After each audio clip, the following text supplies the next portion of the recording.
এটা যদি তার অপরাধ হয় তাহলে তারা মেন অপরাধী তাদেরকে আটক করে নাই।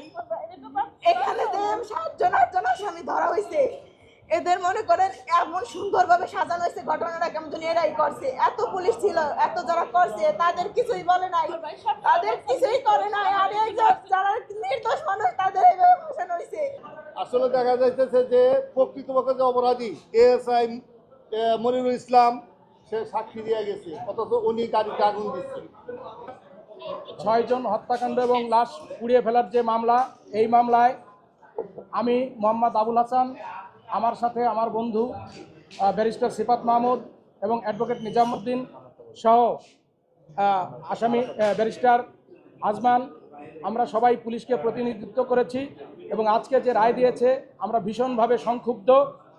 আমি 10 নং আসামি এসআই আব্দুল মালেক এবং কনস্টেবল মুকুল চুকদারের পক্ষে প্রতিনিধিত্ব করেছি। মাননীয় ট্রাইব্যুনালে প্রসিকিউশন পক্ষ 24 জন সাক্ষীকে, আয়সহ 24 জন সাক্ষীকে উপস্থাপন করেছে। কোনো সাক্ষী বলতে পারে নাই এবং আমি স্পষ্টভাবে আয়ো সাহেবকে জিজ্ঞাসা করেছিলাম যে আপনি এসআই আব্দুল মালেককে কোনো ভিডিওতে অডিওতে দেখেছেন কিনা বা তার কোনো শব্দ শুনেছেন কিনা। তিনি অস্বীকার করেছেন যে এবং স্বীকার করেছেন যে তিনি দেখেন নাই, তিনি এসআই আব্দুল মালেককে দেখেননি। এবং মুকুল চুকদার সে টিয়া কালারের একটি টি শার্ট পরিহিত ছিল এবং যে লাশটি তোলে সে হালকা আকাশি রঙের পুলিশের ভেস্ট পরা এবং তার পায়ে বুট জুতা ছিল। এটা একটা গ্লেয়ারিং কন্ট্রাডিকশন, এটা প্রতিবাদ হয়েছে। আমরা এটা আদালতে আমরা প্রমাণ করার সাপেক্ষে আমরা আশা করেছিলাম যে আমরা ন্যায় বিচার পাবো এবং আমরা খালাস পাবো। আমি হচ্ছে কনস্টেবল মুকুলের ওয়াইফ। সে একজন আমার নাম সুমাইয়া।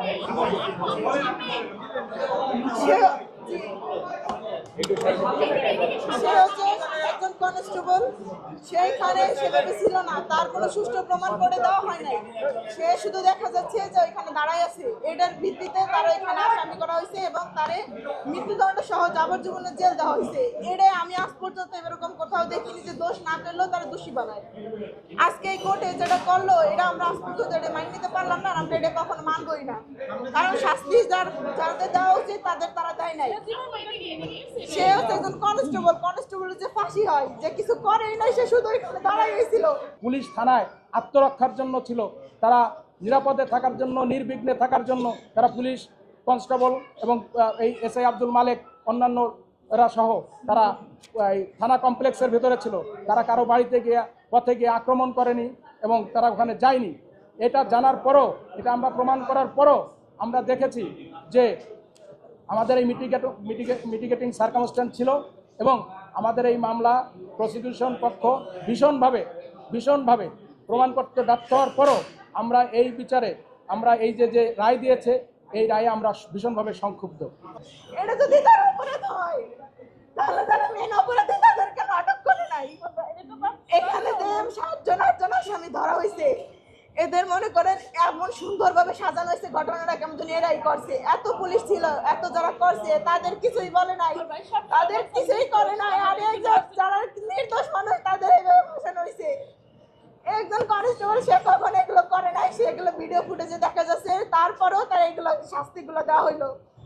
এইগুলো আমি প্রসিকিউশনের কাছে জিজ্ঞেস করতে চাই তারা কেন এরকম করলো। তারা কি একটু ঠিক মতো এটা ঠিক করতে পারলো না? একটু তদন্ত করলে এটা বের হইতে পারতো যে তারা এগুলো করছে কি করে নাই। তারা এগুলো ঠিক মতো তদন্ত করলো না, না করে তাদের একজন কনস্টেবল মানুষের যে ফাঁসি দিল, এগুলো কি ঠিক করলো তারা? এই বাংলাদেশের মাটিতে যে এটা দেখতে হবে এটা আমি আগে কখনো ভাবতে পারি নাই।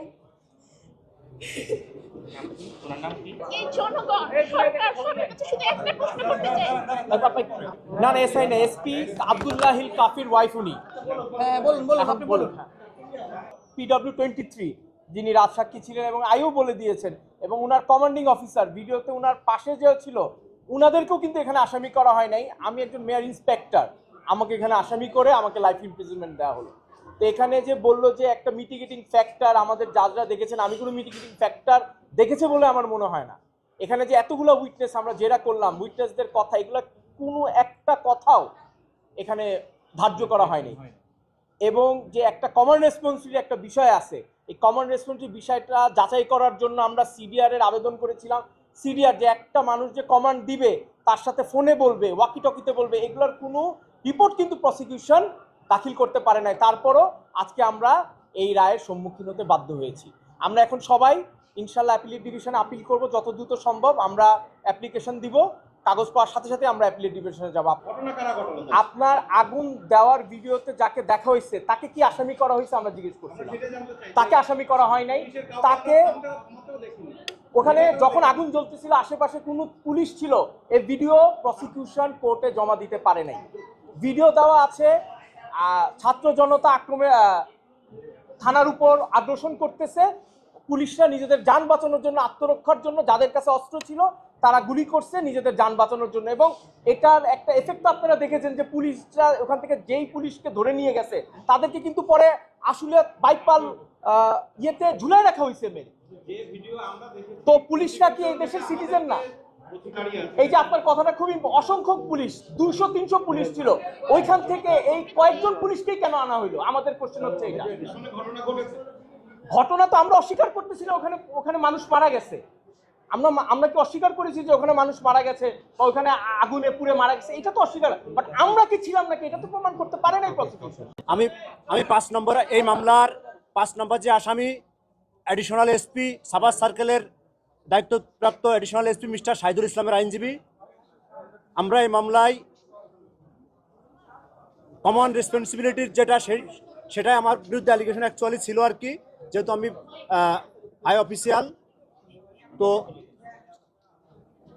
আমরা ঘটনাস্থলে ছিলাম না এবং আমাদের বিরুদ্ধে কোনো সাক্ষী কনক্লুডলি আমার ঘটনাস্থলে থাকা বা আয়ো সাহেব কোনো দালিলিক প্রমাণ বা আমি কাউকে নির্দেশ দিয়েছি বা কারো কাছ থেকে নির্দেশ নিয়েছি এই ধরনের কার্যক্রম করার জন্য, এরকম কোনো কিছু প্রমাণ করতে পারে নাই। তারপরও বিজ্ঞ ট্রাইব্যুনাল, হনেবল ট্রাইব্যুনাল সন্তুষ্ট হয়ে আমাকে যাবজ্জীবন সাজা দিয়েছে। আমি এই সাজায় সংক্ষুব্ধ। আমি উচ্চ আদালতে অ্যাপিলেট ডিভিশনে, সুপ্রিম কোর্টে অ্যাপিলেট ডিভিশনে আপিল করব। আশুলিয়া থানার কর্মরত ছিলেন ওনার বড় ভাই মোহাম্মদ গোলাম হোসেন, বাবার নাম মোয়াজ্জেম হোসেন, গ্রাম দুবাইল, থানা গোপালপুর, জেলা টাঙ্গাইল। সামনে দেখেন। ঘটনার দিন আমি মোবাইলের মাধ্যমে সংবাদ পাইয়া আমি আশুলিয়া থানা থেকে 2 কিলোমিটার পশ্চিম দিকে কাইচাবাড়ি নামক স্থান থেকে আহত অবস্থায় আমার বাইকে আমি উদ্ধার করে নিয়ে আমি টাঙ্গাইলে চলে যাই। আসলে দেখা যাইতেছে যে প্রকৃতপক্ষে যে অপরাধী এএসআই মনিরুল ইসলাম, সে সাক্ষী দিয়ে গেছে, অথচ উনি গাড়িতে আগুন দিচ্ছে। কনস্টেবল জুয়েল নামে যে কনস্টেবল আছে সেই দিচ্ছে। আমার ভাই ঘটনাস্থলে ছিল না। আমরা এখানে ন্যায় বিচার পাই নাই। ট্রাইব্যুনাল আমাকে যাবজ্জীবন দিয়েছেন, আমি সার্টিফাইড কপি পেলে আমরা অ্যাপিলেট ডিভিশনে আপিল করব।